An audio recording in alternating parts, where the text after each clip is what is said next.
So first, we're going to talk about social fit.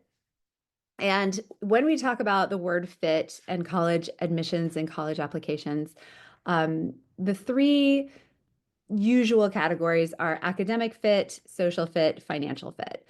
Financial fit's very, very, very important, and academic fit is important. But social fit is the hardest one to nail, I think, and the hardest one to kind of wrap our heads around. And to be honest with you, I'm going to give you tips and I'm going to give you advice and I'm going to tell you the best advice I have.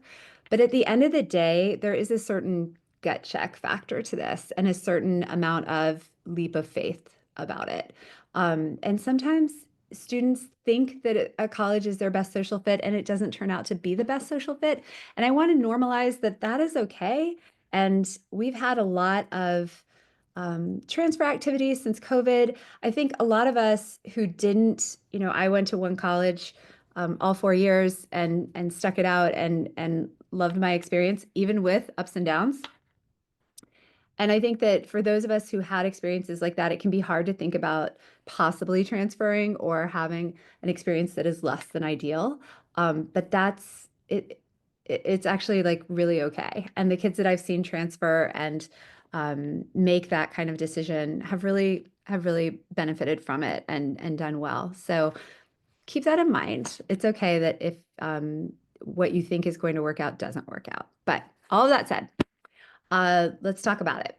So when a student is looking at colleges, and I have a lot of kids going on college visits this summer and a lot of kids talking about college visits for their application process, they ask a lot about like what should I ask for? What should I look for when I'm on a college campus? And I think that there are a few things that I advise students to do that are a little intangible, which is they're tangible but not concrete, I guess would be what I would say, maybe. But anyway, when you're on the campus tour, I like to look around and look at the students on campus, which is a little harder in the summer when there aren't as many students on campus, and see how they're interacting with each other. Are they looking up from their phones? Are they looking out for other students to say hi to? I think that that can be an important indicator of kind of the vibe of campus.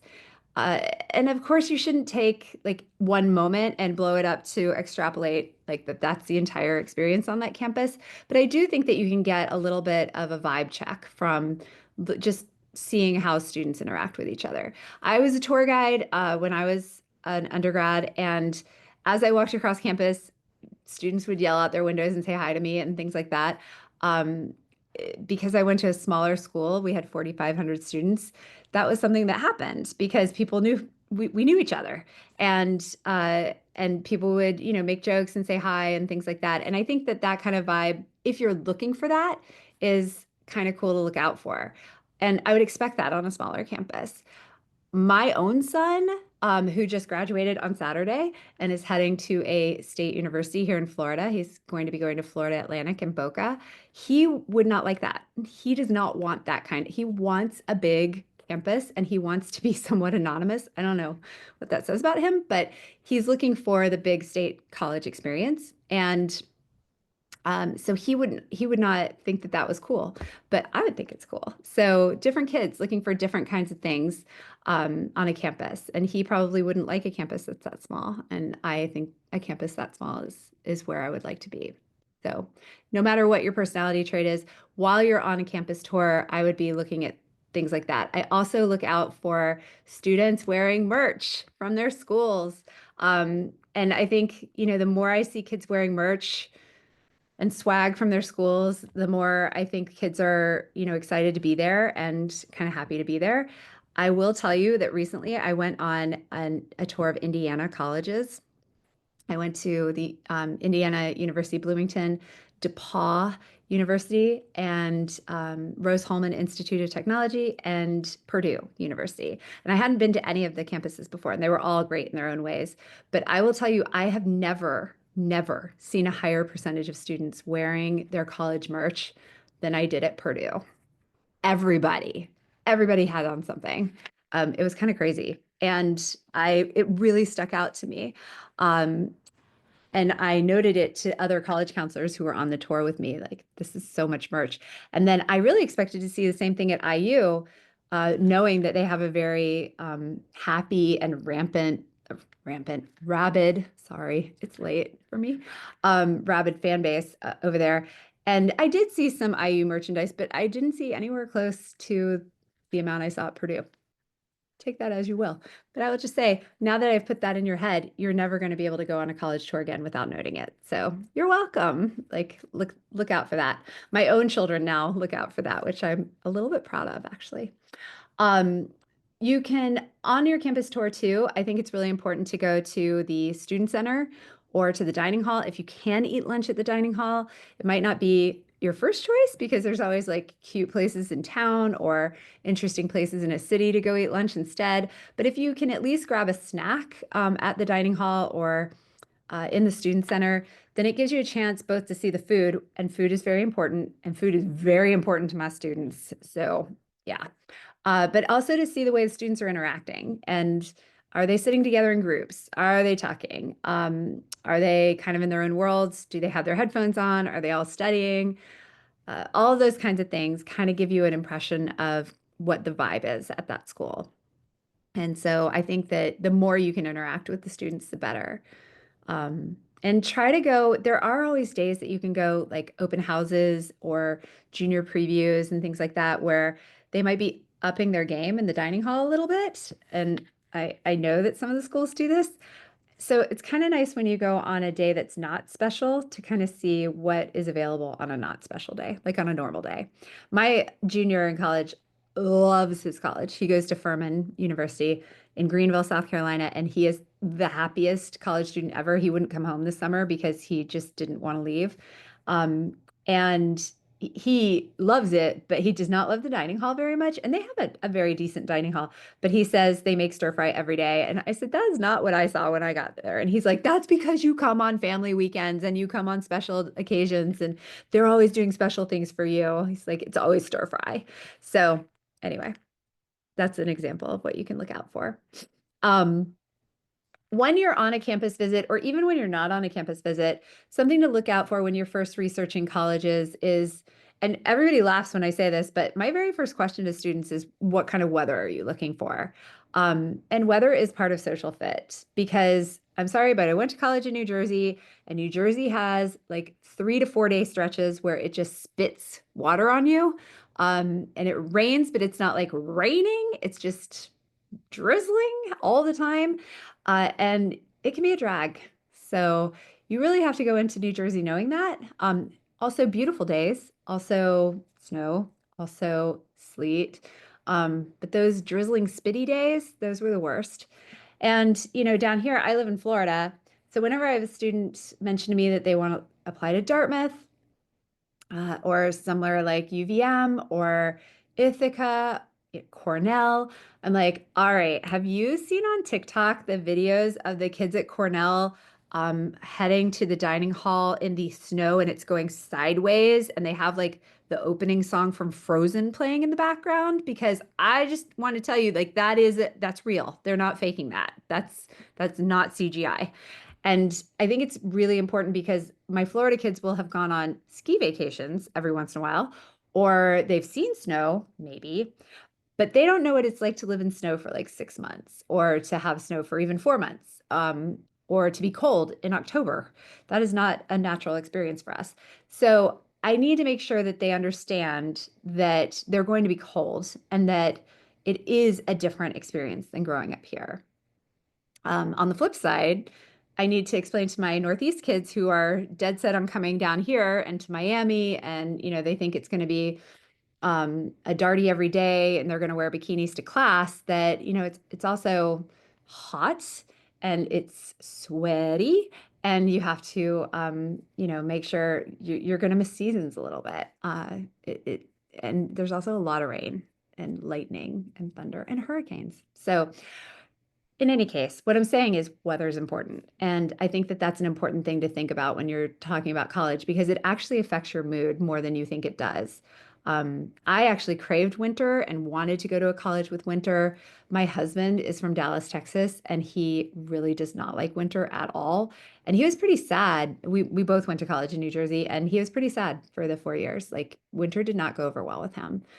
He made it work, but I wouldn't say that it was his favorite time of life. So, um, another important factor to think about is distance from home.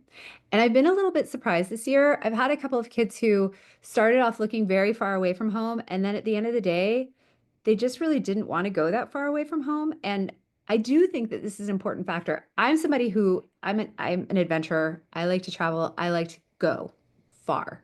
But I think that it's really okay if you're not that person and if you want to stay closer to home. And like I said, my third child, who's heading off to college in 3 weeks, wanted to stay in Florida. And my other two children have gone far away from home for college. And I think that that was good for them. But I will tell you that having a kid go to school, 1,000 miles away from home or even a 6 hour drive away from home is it's a lot. Like it adds on not just to your financial burden, but also where is their stuff going for the summer? And who's going to help them move out and move in? Is it going to be you every time? Are they going to have to do it alone? Where's their storage space going to be? Does the campus have storage space? Also, when they get sick, what's going to happen? Because I can tell you that my 21-year-old called me, FaceTimed me even the other night, and all he said when I picked up the phone was, I'm sick. I'm like really sick. What do I do? And uh, I'm like, I'm sorry, you're going to have to elaborate on that. But I mean, they're adults, they're young adults, but they're also kids and they don't have frontal lobes developed yet. So they don't know what to do when they get sick and you're not there. And so I think you do need to think about like what happens if that happens and build that into your thought process. I always look at how far away is the airport? And to get to the airport, how are you going to get there? For my kids going to Dartmouth, they have a 2 hour bus ride to Boston before they can get on a plane, usually. And it's not my favorite school to, recommend to international students for that reason, just because it's going to add a considerable amount of time to their trips. Although, I mean, it's a fine place to go for an international student. You know what I mean? But it's a consideration. Um, so these are all factors: weather, distance from home, distance from the airport, how are they getting home, um, whether or not they are going to be around people that they think they would be comfortable around. Um, some of the campuses can be really shiny and really bougie, but not every kid feels comfortable in that situation. And kids really don't think about whether or not they want a closed campus or an open campus. Do they want to be able to walk into town? Do they want to be able to go to a city? How close do they want the city? Do they want an urban campus? Do they want a small campus? Do they want a rural campus? And these are all things that kids will tell me at the beginning, I don't really care, but they do care. So it takes either research or campus visits to get those things done. And sometimes you can't visit every campus, but you can look at videos and you can do your research on like distance to the airport, um, favorite things around town, things like that. So what do you do when you can't get to campus? You can go, sorry, you can go on YouTube. There are influencers on YouTube and students who make like day in the life videos for YouTube. I like the ones, if I'm going to look at those, I try to find more than one student who has made them for a certain university because you don't want just one student's perspective. You want to get at least two students' perspectives on a university. I also go on Instagram. I look for their campus admissions accounts and they'll have kids take over for the day, show their day. They'll have like an athlete do it, or they'll have, someone who's on student government do it, or things like that. And those kids are going to be vetted by the admissions office. So that's going to be a very curated and very like university friendly piece of video. And the YouTubers are usually a little more rogue. But you can also go on TikTok. And I know it's not popular to like TikTok, but I like TikTok.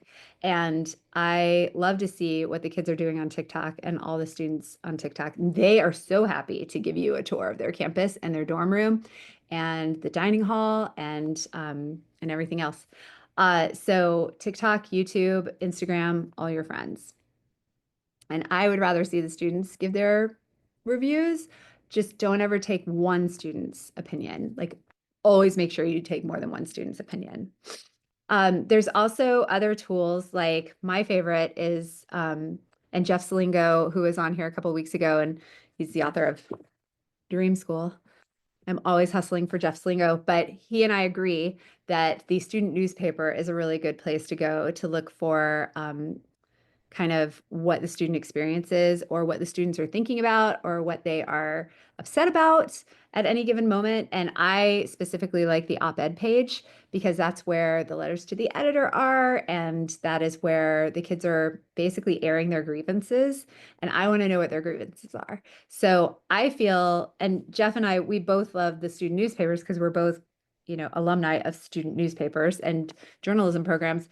And I really feel like student journalists are doing the work, and they are calling universities to task. They are, showing what the students are fighting against and showing different points of view. So there are also different student newspapers on every campus. There's going to be a mainstream paper. There's going to be an artsier paper. There might be different political views represented in different publications. So you can always look for more than one publication on a campus. And then you can look for things like the Campus Pride Index. If you're looking for like an LGBTQ plus friendly campus, the Campus Pride Index, and I've got links for these, Lisa, they have an index. It's not completely comprehensive, but it's a good place to start if you're looking for that. There's also, and I didn't give you a link for this, Lisa, but there is a link for gluten-free and celiac-friendly campuses that you can get. And if I can't find it, or if Lisa can't find it, I'll make sure that we put it in the group tomorrow. So because that's super important for students to feel safe eating the dining hall. But Campus Pride is a good place to start for LGBTQ plus students and looking for what the facilities and resources are on campus for that. And when you go on campus tours, if that's the kind of thing that is important to you, you can ask like where the office is for that affinity group on campus, and you can go talk to whoever is in the office at the time. Usually they have either a student or an administrator in the office, and you can kind of see like, do they have conference rooms? Do they have like lounge areas? Do they have resources available? That goes for different racial and ethnicity affinity groups, different religions. Lisa, I put a link for Hillel International has a college index, and you can kind of see where Hillels are for Jewish students. Yeah, so there's an affinity group for everybody, and I suggest you look for those because one of the things that I think is important, no matter how big or small the school is that you can kind of like seek out those kinds of groups and figure out where you fit and where you might belong on a campus. And when you're applying to college, one of the tasks that I feel students have in applying and on their applications is to kind of show colleges where they would belong on their campus. And in order to do that, you sort of have to understand it yourself.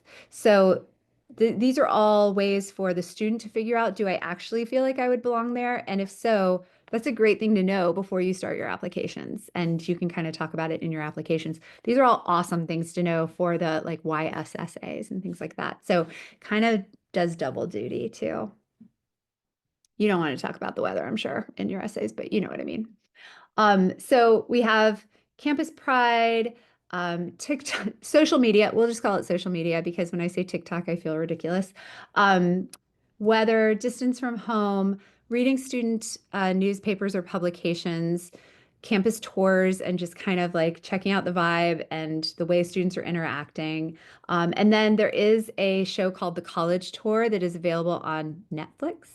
And the producers are actually here in Florida, but they go to different campuses and they shoot little, I think they're like 30 minutes long, little like campus tours of different colleges. And that's a great one to check out too.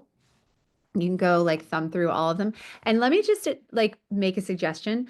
Watch episodes for colleges you're not even interested in, because I think that in order to be a good consumer, you have to know what you're comparing against. And if you only like watch videos or do research on the schools that you know you're interested in already, you don't have anything to kind of like learn and compare it to. So watch a few of them and just like look at some random ones. You'll learn something and it's pretty cool.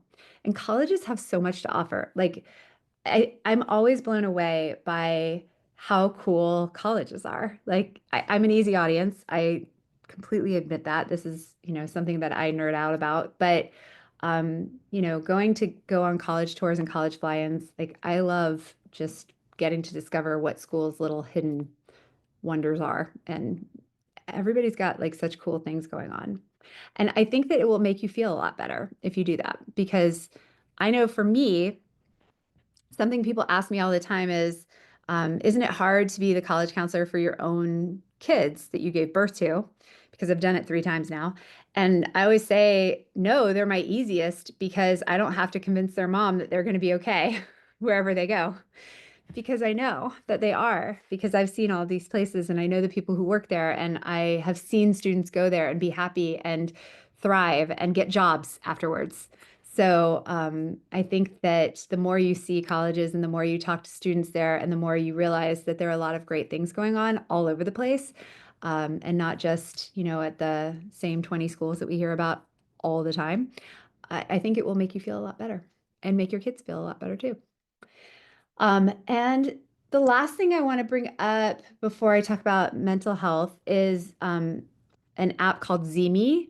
And I gave the link to Lisa. Zeme is not a tool that you can use until you've been admitted to a school, and then you have to be invited to their Zeme. I'm bringing it up because a lot of parents and students, when they get the invitation to join the Zeme group, they think that it's like a scam or spam or somebody trying to, give them a virus on their phone.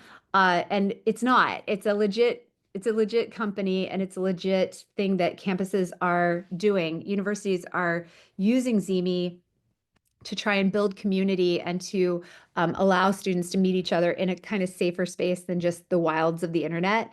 And they will invite you to their Zeme group for the class that's being admitted after you're admitted to the college. So I think that it's great. You don't have to have committed to going there in order to be invited to the Zeme group. They just will invite you after you've been admitted.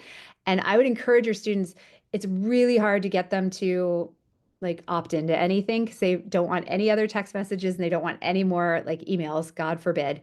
But I would encourage your students to go ahead and join those Zeme groups. You can always unsubscribe, but I think that it's great for them to get to see the other students and talk to them. And even if they don't end up going there, it is a really good tool for seeing who else has been admitted and kind of get to know people.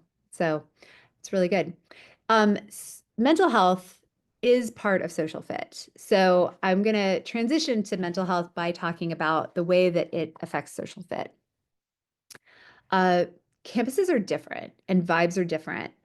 And if you are looking at, all different kinds of schools, and after a while, you'll see there's a difference between a school like Georgetown or Princeton, where you have to apply to get into any campus organization or club, even though you go there already, and campuses where you just join a club and you just join a group.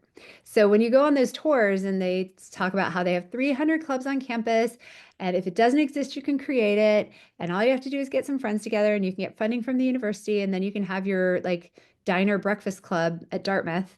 I think it's important to ask questions like, hey, are clubs open access here, or do you have to apply to and be accepted to join them? Is that for every club or is that just for some clubs? Is that just for like Greek life and fraternities, or is that also for, the investment club? Because I think that you'd be surprised how often some of these campuses, you can't just join a club. And I think that that can be really discouraging for students if they are freshmen and new on a campus and they're looking for friends. I'd also look for what we call LLCs or living learning communities. And possibly apply to those when your student is considering the college that they're enrolling in.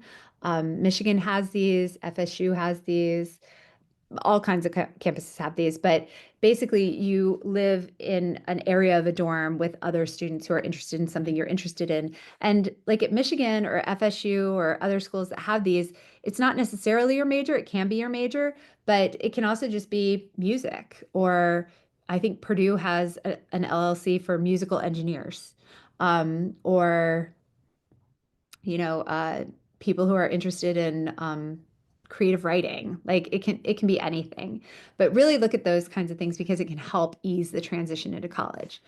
And when you're on a campus, I think part of social fit is knowing what the mental health situation is on a campus and what the mental health resources are. As parents, I think it's super important to normalize like taking care of mental health and not acting like it's something that, is that we can't talk about or that would be an emergency situation only. When you're touring campus or when you are, coming for a preview or an orientation day or something like that, I think you should go look and see where the mental health services and counseling services are, just the same way you would go find where the dining hall is or where their student mailbox is, and make it just that normal. Um, one thing that I'm super proud of my oldest for doing, my oldest is graduating from college next week, and he started in COVID, and I couldn't really be there with him during his first semester on campus because it was the middle of the pandemic, and parents weren't really allowed. And he took it upon himself to make an appointment with the counseling services and have a baseline appointment. And he did that because he told me later, because he wanted to do it right from the start before he had even a chance to feel stress or to feel unsure or to feel as if he was, struggling. And he also did it to make sure he knew how to do it. And I think that I was so proud. And I think that's really important and such a good idea to go ahead and make a baseline appointment and do it right from the start so that you know who they are, you know where to go. A lot of professors will put on their syllabi that first week, during syllabus week or the first week of classes, they will put it on their syllabi, like how to reach out for mental health services. But I do feel like when kids are actually struggling, it can be harder to reach out unless they have established like kind of a relationship or know where that is. So I would encourage your kids to do that and encourage them to reach out right from the beginning, just so they know where it is. Because, this generation is pretty good about speaking up and articulating their feelings. But you don't want to wait until it is a crisis or an emergency situation to kind of look for that. While you're doing that, and while you're investigating what a campus offers mental health wise, find out A, how many sessions they offer students before they will refer them out to private services. B, do they offer services one-on-one, or will they offer group therapy after a certain number of individual sessions? And do they get a certain number of sessions per year or just a certain number of sessions over the course of the 4 years? You also always have to ask, what is the waiting time to be able to see a therapist? And here's the thing, college campuses are not mental health facilities. They are educational institutions. They've gotten better at mental health support services, especially since COVID, because they've had to. But this is still not their specialty. So if your student has been utilizing the resources of a therapist at home, you might want to try and set up ahead of time, like what it's going to look at like for them to be going to campus, and set up something for continuity of care. And this can be a little tricky if they're crossing state lines. Some therapists are comfortable with practicing by Zoom, some are not. Psychiatrists I find to be particularly tricky because, med management is a whole different ballgame. So these are the kinds of questions and things that you want to find out. How does a campus facilitate this? But also, if the campus doesn't facilitate this, or if they don't have the resources for that, how is your student going to do it? And this is important for your own student, as well as knowing how they handle it for everyone else. Because even if your child is completely healthy and stable and perfectly good. They're all good. If everyone around them is struggling, or if anyone around them is struggling, it is going to affect them. So I think it's really important to know how a campus reacts to their students' mental health issues and struggles, and how much they support wellness on campus and student wellness in all ways: physical, mental, emotional. And to a certain extent, you will be able to find some of that out by looking at the student newspapers and the op-ed pages, in my experience, because that is one of the things that is often a hot topic. And I don't want to scare you. I know I've written for Grown and Flown about mental health before. Uh, I just want to make you aware that I don't think I have to make you aware, but I will anyway, that mental health is a huge issue. And it was a really, really, really big issue before COVID. And I think that people are surprised when I say that a little bit, but I worked in a high school before COVID hit. And even then, I had students who wrote their personal essays about very, very dark feelings and dark thoughts and things that um, let you know that mental health is a very big deal. Since COVID, it has exponentially grown.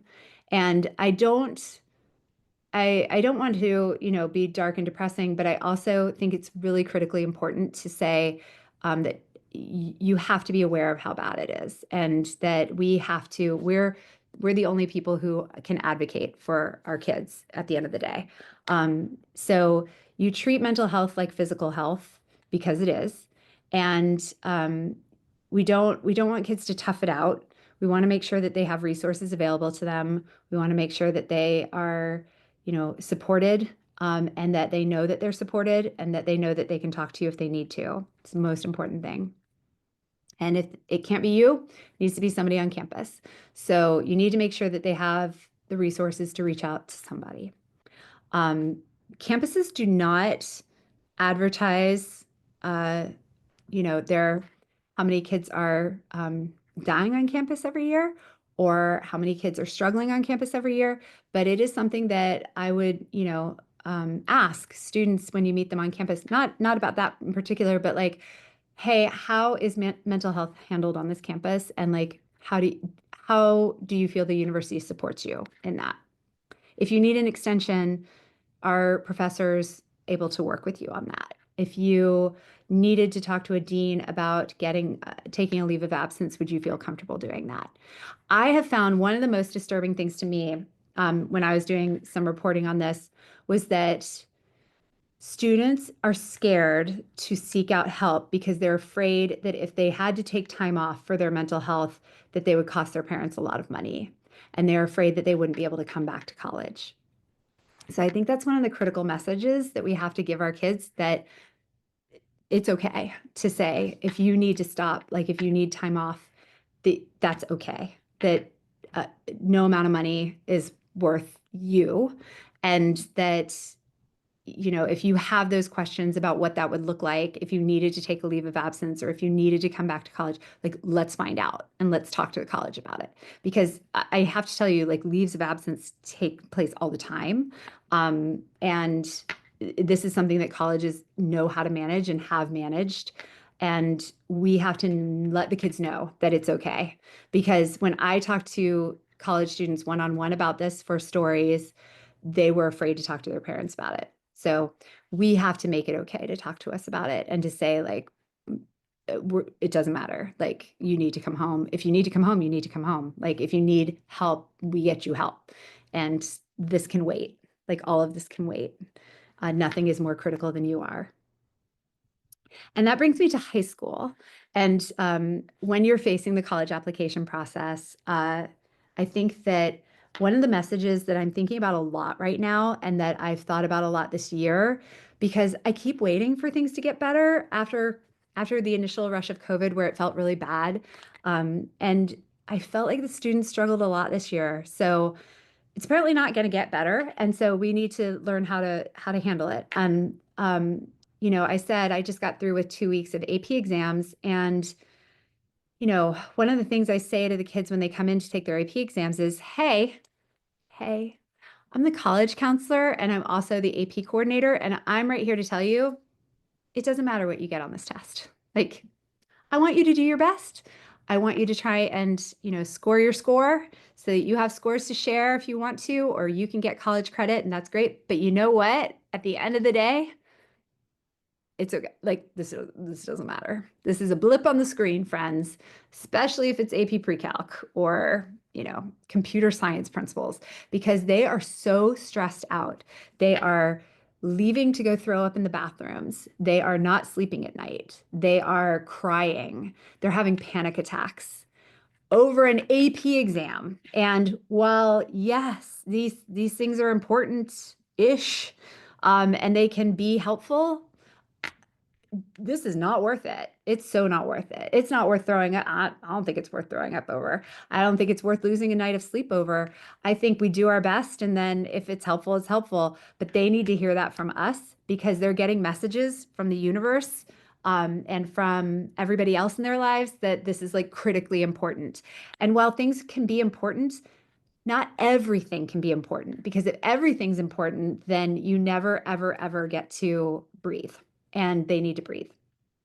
So your students might not be taking AP exams. It might be ACE exams. Here in Florida, we have ACE exams, or it might be IB exams, or it might be a class that they're not doing well in. It might be an exam, a final exam, whatever it is. They need to hear the message that whatever this is, we want you to do your best. We want you to do well. Yes, things are important, but also never, ever important enough to let it be that, like, let it affect you that way, because blip on the screen, like tomorrow is another day. And I tell the kids the work that you've done in that class every day since last August is so much more important. The fact that you took the class is so much more important than what you get on this exam. And, awesome if you do well on this exam. Also, totally not fatal if you don't. So please send them those messages.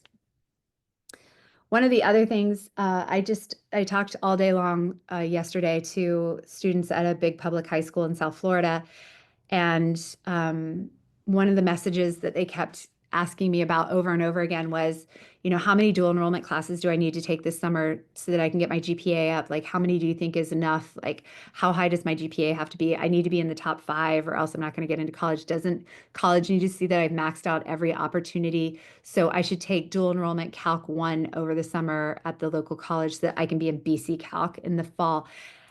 And that makes me want to throw up, because these kids have been in school. These are juniors who have been in school all year long. They're all AP English students, so they've been in AP English all year long.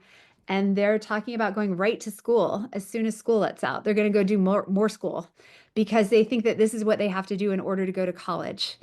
That is not what they need to do in order to go to college. And, one of the students was like, well, I want to major in education. Thank God somebody wants to be a teacher. We need those. And so I'm going to take behavioral management, dual enrollment, so that I can show that I'm really interested in education. And I'm like, first of all, a dual enrollment class at a college in behavioral management isn't even going to be counted into your GPA for college because it's an elective and it's not a core class. So you're not even raising your GPA for college. But B, I'd so much rather you go work with kids over the summer, either in a volunteer capacity or in a work capacity, and actually get paid money.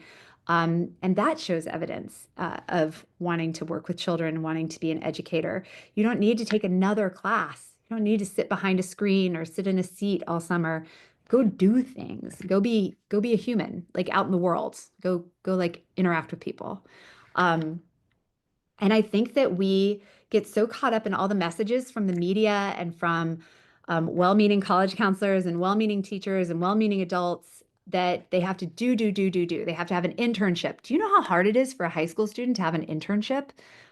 College students can't get internships right now. College students can't get jobs right now. So for a high school student to have an internship, they almost always have to have a parent who's connected. And great, awesome if you can get it, but nobody needs an internship. Like, go get a job, like go scoop ice cream, go, deliver pizzas, go work as a camp counselor, go volunteer, go clean up beaches, go do something out in the world, work for Habitat for Humanity over the summer. There's so many things that they could do that is not requiring them to sit and take more classes, and they don't need to do it. So if they really, really want to, that's one thing. But these kids are just trying to climb over each other's bodies to get to a higher class rank. And I'm just like, what are we doing? Like, what are we teaching them? And you don't need to do all of this to go to college. So I think it's making the whole high school experience a little miserable. And then we wonder why they don't enjoy high school. And, let's just all remember we're not raising college applications, we're raising humans, and they're humans. And I think it's not parents' fault, but I think it is parents' responsibilities to remind the kids that they're humans and that they need to sleep and they need to eat and they need to like go have fun sometimes. This year in particular, my rising seniors are already like, when do I start my college applications? When do I start my essay? We haven't even finished school yet. And I'm like, I mean, you have time. Like, you have time. Yes, you should get started early. Yes, you should start thinking about it. Yes, obviously. But like, there's time. There's time. Like, have a little minute, take a minute. I need a minute. Like, I'm not ready yet. Go to the beach or the lake or the mountain or whatever you have near you and like take it in for a sec. So yeah, I think that we need to remember school is stressful.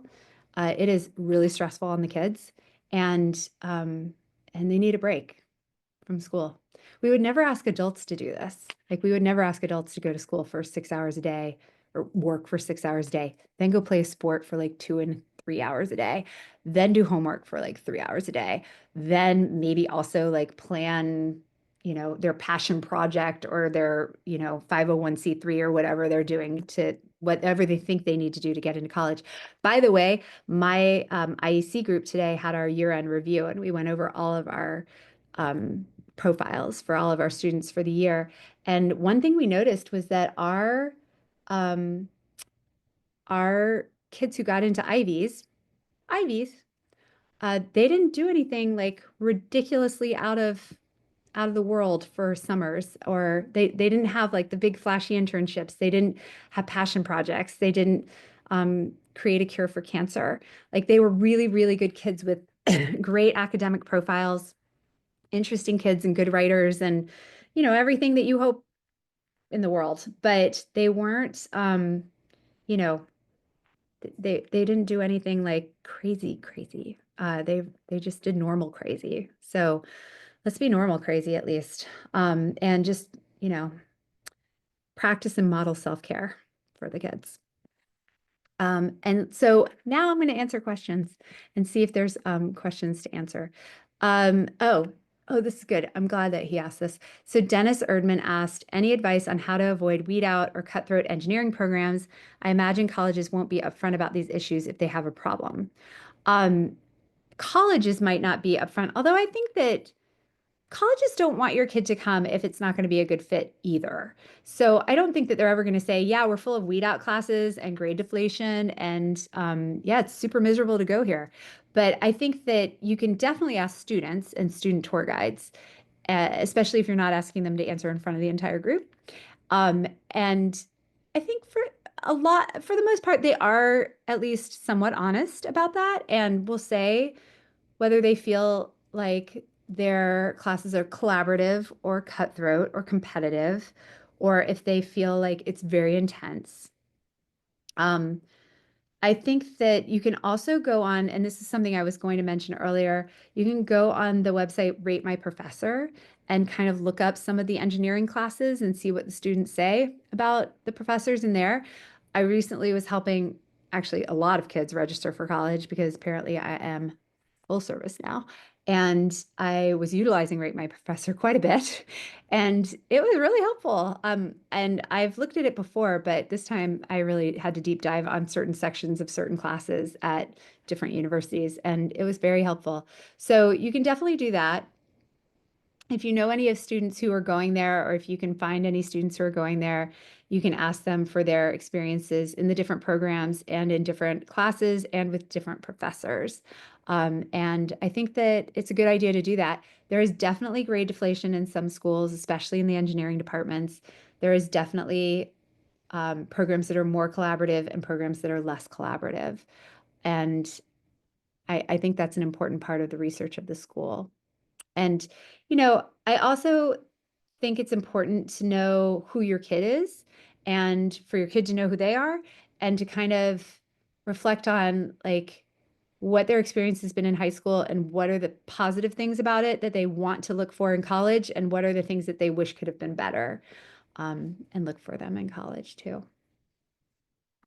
All right. That's the only question. Um, okay, that's cool. I'm glad you all stuck around. I hope that you learned something. I did give Lisa some links to Making Caring Common, which is a group at the Harvard Graduate School of Education. They do amazing work. And I really think it's worth your time to look through their resources and papers. They do so much work with young people and on mental health. And I think that that's an important part to look at. Can I address Greek life and how valuable that is? So, yeah, no, it's okay. It's all right. I've got time. So Greek life. Here's the thing about Greek life with the kids.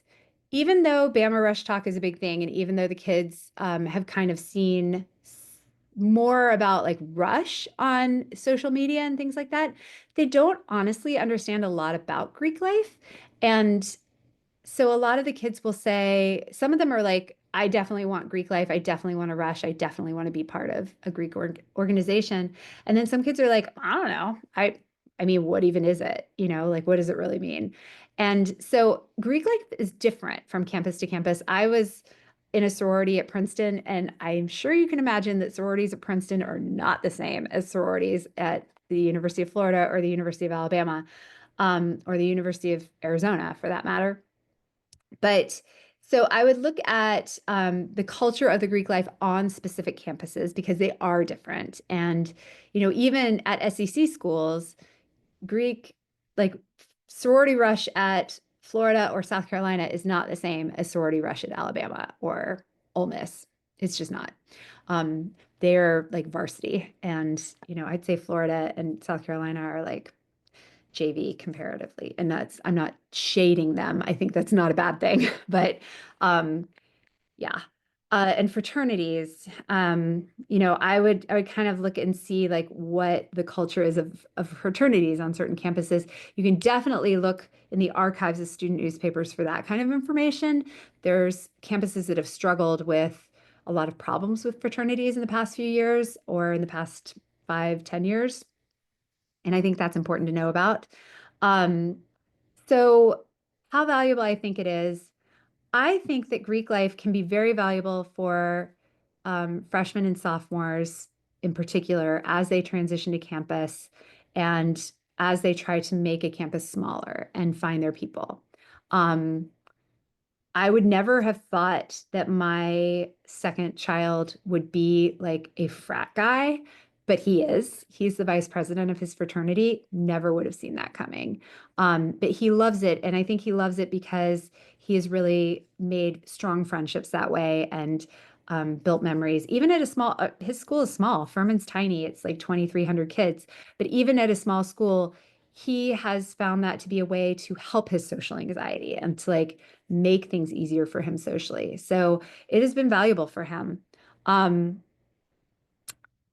that said, I think that, you have to know your kid. One thing that I have been telling kids is if they're going to a campus that has Greek organizations, I've been encouraging them to think about rushing, even if they don't know that that is the right thing for them in the long run, because you don't have to pledge.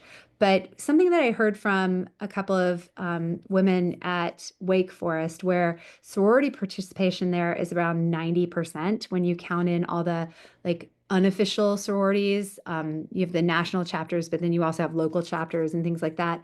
It's really, really high. And one of them said in the Women's Center, she said, I wish that I had rushed, even though I'm not a sorority type, because everybody met each other through Rush. Like, and even if I hadn't pledged a sorority, I would have known a lot more people a lot faster that way. And I thought that was a really valid point. So what I've been trying to tell kids is if you're going to a school that has an active Greek life, it might be worth thinking about rushing, just even if you don't plan on pledging, or even if you're not sure you want to pledge, just to kind of go through the experience so that you know what it is, and also to meet people, because you do meet people that week and everybody's a little open to meeting people that week and kind of, friendlier than usual. So I think that can be valuable. I do think that Greek organizations can be helpful when you're young to meet older students, and it can also be a great thing if you are moving across the country when you're after graduation. I've always found it kind of reassuring to find Theta. I was at Theta, to find Theta alumni chapters in different cities and to do activities with them every once in a while. I did like a 5K in Los Angeles with the Thetas in Los Angeles, and I've done different things here in Orlando just with the local Thetas at UCF and stuff like that. Just kind of a nice way to meet new people if you are moving to a new city. So, it can be helpful. It does not have to be your everything. It does not have to be your main personality trait for your entire 4 years. It doesn't have to consume your life, but it can be a tool, let's say, for students to try and find their people.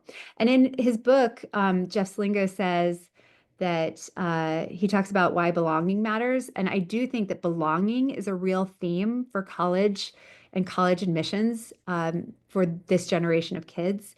And, Greek organizations can be really good at making kids feel like they belong somewhere. Um, I think that's why you're seeing this shift towards kids wanting to go to big SEC schools and rah-rah schools. And, they say, I want football and tailgates and Greek life. And I don't think they necessarily care all that much about football or tailgates or Greek life, but what they care about is that sense of belonging to something bigger than themselves, which you can also get by going to places like Williams or Hamilton or Colgate, where these are schools that have been around for forever and have a sense of history and a sense of alumni and legacy, and, feeling like you're part of a tradition, like a longer tradition, a bigger tradition. But it's all that sense of belonging. And I think that the kids are really craving that and looking for that in each other. All right. Well, I hope you got something out of this. And I'll go back to what I said at the beginning, which is that there is an element of leap of faith about all of this, and there is an element of going with your gut.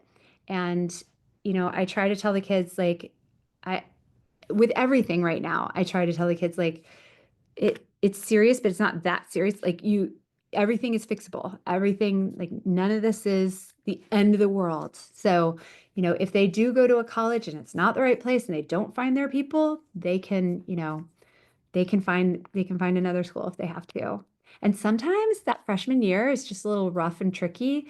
And I did see a theme this year with like 3 kids who talked about transferring, like 3 random different kids talked about transferring, applied to transfer, got into places, and then were like, by the end of the year, they're like, I found my people and I kind of found my place here and I kind of like it here now. And good. Like there's a whole life cycle to freshman year. So remember that too. It takes a while. It's not instantaneous. So, all right, everybody have a good night and happy May-cember. It's almost over and tried to kill us, but we're going to survive it anyway. The end of the year is always rough. And I really appreciate all of you showing up. It's nice to see your face, or at least your names on the screen. And I hope that I will see you again soon. Good night.